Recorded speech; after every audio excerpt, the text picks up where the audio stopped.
True wealth is not measured by what you have, but by what you would be worth if you lost everything you owned. This is the foundation of the Stoic Billionaire. For centuries, the elite have used the principles of Stoicism to navigate the chaotic waters of power and capital. From Marcus Aurelius, the most powerful man on earth, to the modern titans of Wall Street, the secret remains the same: internal sovereignty.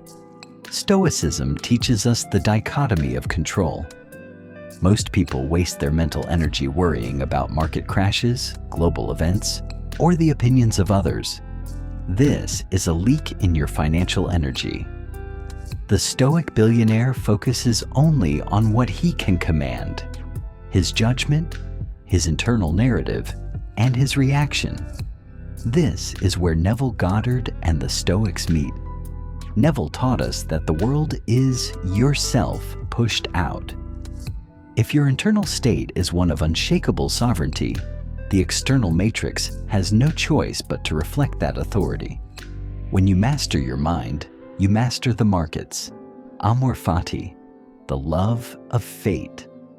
A Stoic alchemist doesn't just endure volatility, he loves it. He knows that every obstacle is fuel for his growth. In the new economy of AI and digital assets, the ability to remain calm while others panic is the most valuable currency you can possess. You must build a citadel of the mind where scarcity cannot enter.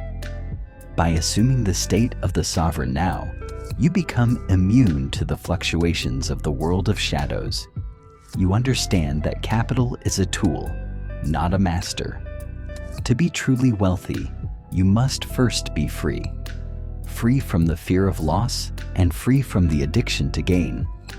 From this place of absolute detachment and internal power, you can build an empire that is not only massive, but unbreakable.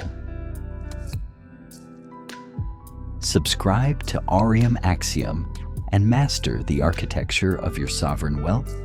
Master your reality. Stay wealthy. Stay